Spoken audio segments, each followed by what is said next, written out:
Kemudian hadirin yang berbahagia, kita lanjut ke sesi narasumber terakhir pada sore hari ini, yaitu Bapak Witarsa.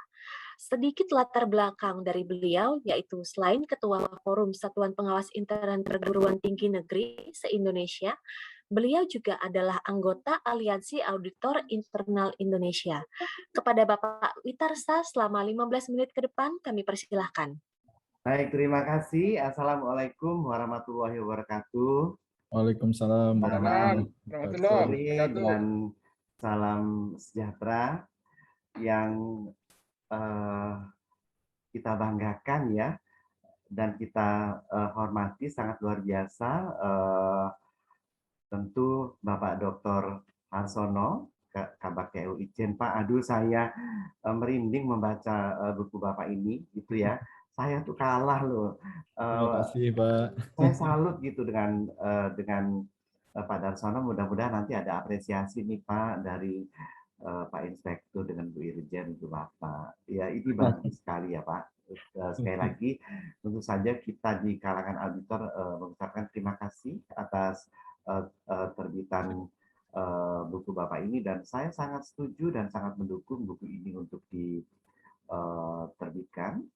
Kemudian yang kami hormati Bapak Masrur Latif, SIP, MSI, ya, CVRA, CRMO, selaku Inspektur wilayah 4 ya, Bapak Inspektur wilayah 4, tentu saja beliau ini menjadi banyak apa ya, menjadi banyak idola ya Pak ya dari teman-teman SBIPTN gitu ya, dan menjadi inspirasi juga gitu ya bagi teman-teman di SBIPTN, terutama kepemimpinan beliau yang betul-betul sangat bagus sekali dalam rangka memberikan yang terbaik bagi auditor-auditor SPI di PTN. Terima kasih Pak Inspektur. Kemudian yang kita hormati Bapak Auditor Ahli Utama BPKP, Bapak Daryanto. Selamat sore Pak, terima kasih. Yang tentunya yang juga sangat luar biasa, Bapak Sekretaris Ditjen Kemdikbudristek, Bapak Subiantoro. Kita pernah WA-an ya Pak pada waktu kita mau mengadakan pelatihan diklat dengan BPKP. Saya juga minta izin juga Pak sama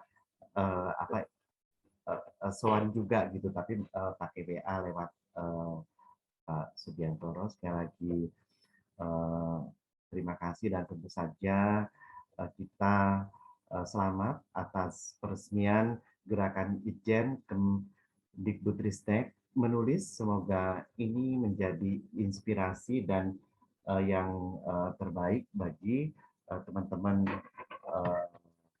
khususnya auditor di Inspektorat Jenderal. Baik Pak, saya ini sebenarnya udah mempersiapkan slide nih Pak, cuman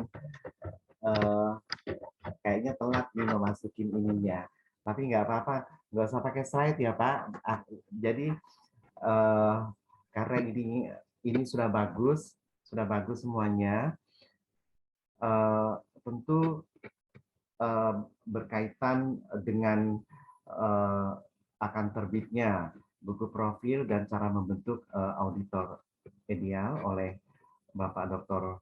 Harsono Sario, MSI, yang sangat yang sangat inspiratif, kemudian disertai dengan survei-survei di lapangan. Nah, ini membuat buku ini semakin tidak hanya tidak melulu dengan teori ya Pak ya, tapi betul-betul menjadi suatu bahan kajian empiris bagi semua teman-teman. Baik, tentu saja untuk membentuk auditor ideal, itu yang pertama adalah tentu auditor ini karakternya macam-macam ya Pak. Jadi eh, kalau menurut Maxwell itu karakter merupakan pilihan yang dapat menentukan seluruh tingkat kesuksesan dan seseorang.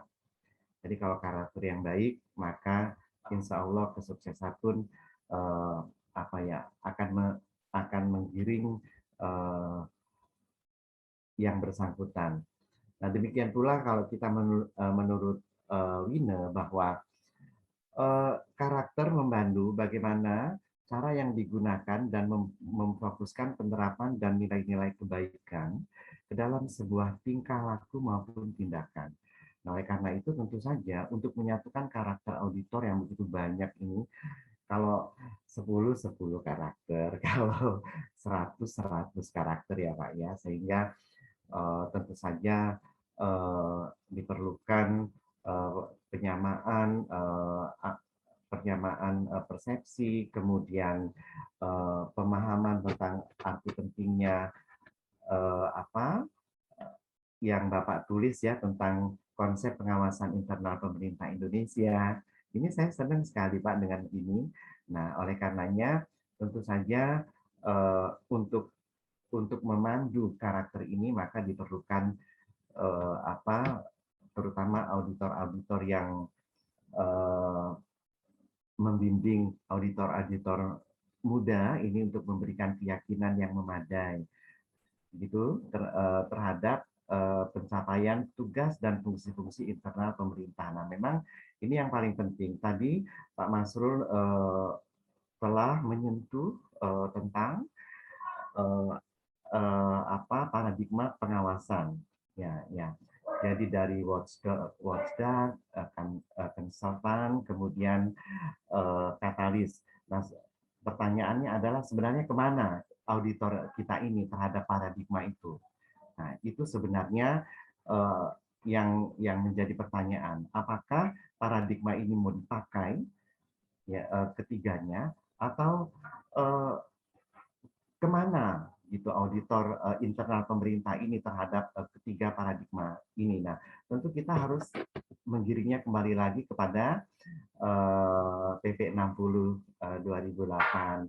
Pak Daryanto, saya senang sekali dengan BPKT itu pinter ya kalau mantap gitu. Nah, jadi kita memang kembali lagi ke situ. Ya, artinya harus memastikan bahwa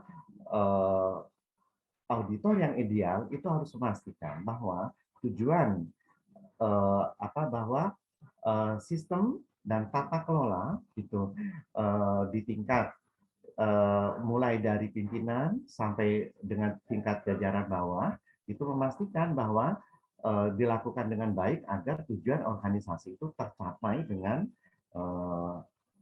efektif dan efisien, keandalan laporan keuangan, ya, kemudian taat terhadap peraturan perundang-undangan. Jadi kemanapun ketiga paradigma ini dibawa bahwa ini adalah hal yang menurut saya hal yang penting gitu sehingga mereka tahu.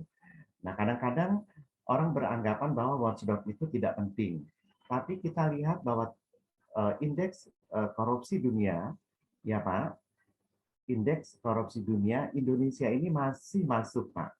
Nah, sehingga tentu saja dalam hal tertentu kadang-kadang ya bisa aja diperlukan gitu. Karena kalau tidak itu kan nanti semakin menjadi-jadi tentu aja ini menjadi fleksibel. Ini sangat bagus sekali Pak. Nah, ini kemudian yang kedua memberikan penilaian profesional. Nah, Bapak ada mengulas di sini, ini saya ambil di tempat Bapak. Nah, memberikan fasilitas pelatihan, kemudian memberikan rekomendasi dalam rangka peningkatan efektivitas penyelenggaraan SPIP. Nah, nanti ini ketemu nih Pak dengan yang eh, apa yang saya belajar akuntansi manajemen itu 2 tahun ya. Jadi kemudian dari berbagai literatur maka ketemu tulisan Bapak ini dengan dengan suatu muara gitu ya Pak ya. Jadi antara mata air dengan muaranya ini dia akan ketemu. Jadi oh inilah itu untuk membentuk profil auditor yang ideal. Yang pertama untuk qualities of a good auditor ya. Jadi yang pertama itu adalah memang auditor should be well trained. Jadi auditor itu memang betul-betul harus mempunyai tingkat pelatihan yang bagus, terlatih ya.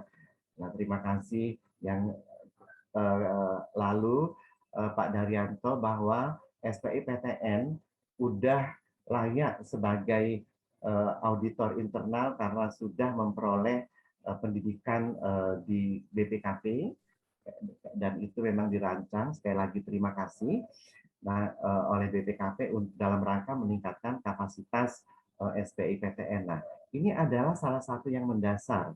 Jadi yang harus dipenuhi oleh seorang auditor. Nah, tentu saja jadi seorang auditor yang baik seharusnya tidak hanya akrab dengan prinsip-prinsip akuntansi, tetapi juga bagaimana mampu mengelola proses bisnis yang baik, gitu ya, dan mampu memberikan solusi-solusi yang terbaik kepada kepada auditi. Kemudian yang Izin berikutnya, Bapak, the should be independent. ya, Baik. izin waktunya 5 menit lagi. Baik, the should be independent, jadi mereka ya harus mandiri gitu.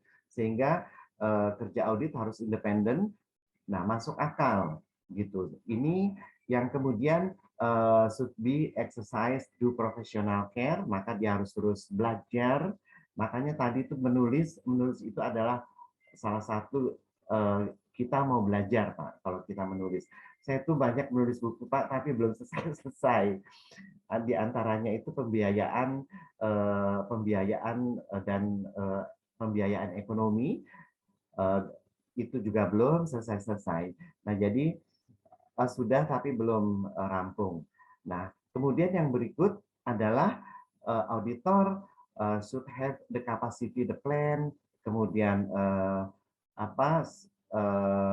dia menjadi supervisi dan juga agar dia menjadi lebih efisien. Nah, sehingga memang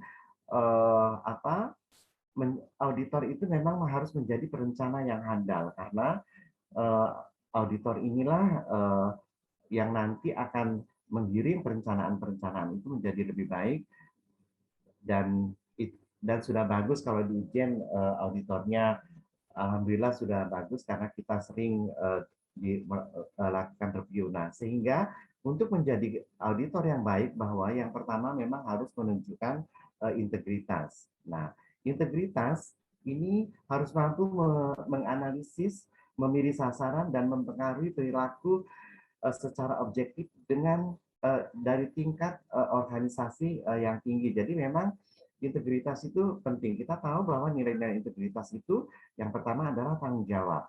Nah, dia harus bertanggung jawab.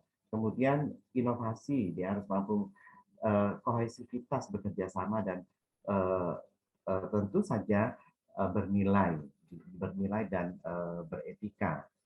Nah, yang berikutnya adalah mereka itu harus komunikator yang efektif. Ada, Pak, di buku ini. Saya setuju, sangat setuju.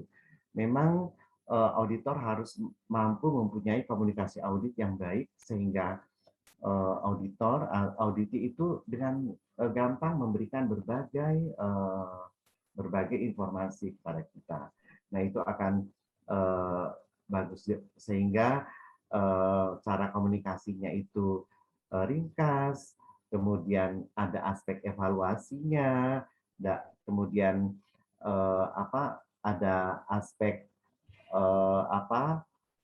reaksi. Nah, itu jadi kita senang kalau kemudian ada reaksi ya ketika kita melakukan komunikasi gitu. Jadi ini sangat baik sekali. Kemudian tadi Pak Masrul sudah menjelaskan dan di buku ini juga ada, mereka harus familiar dengan sangat baik dengan teknologi gitu ya, karena otomatisasi yang diberikan oleh perangkat lunak audit itu akan menghemat jam melalui audit internal yang menghemat waktu dan biaya. Artinya semakin relevan semakin akurat gitu ya dan semakin handal sehingga mampu memberikan jaminan tentang tantangan risiko teknologi yang luas untuk bisnis seperti keamanan cyber dan kegagalan sistem.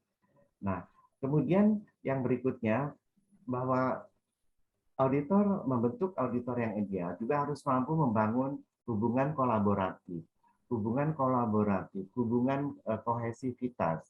Nah, ini kolaboratif ini sangat penting sekali dan mereka harus selalu belajar agar peran auditor ini menjadi sangat berharga gitu ya dalam meningkatkan kecepatan di mana informasi dibagikan dalam menanggapi permintaan publik. Kemudian memanfaatkan analitik data. Nah, ini juga penting. Yang berikutnya adalah mereka harus inovatif, mereka harus mampu berorientasi pada tim. Ya, jadi tentu saja berorientasi ini pada tim ini sangat penting. Kenapa? Karena syaratnya harus mampu membina hubungan positif dengan rekan audit internal. Tidak hanya melambangkan tingkat kecerdasan emosional yang tinggi, tetapi juga membuat layanan audit internal itu lebih lancar, lebih baik, dan lebih bernilai.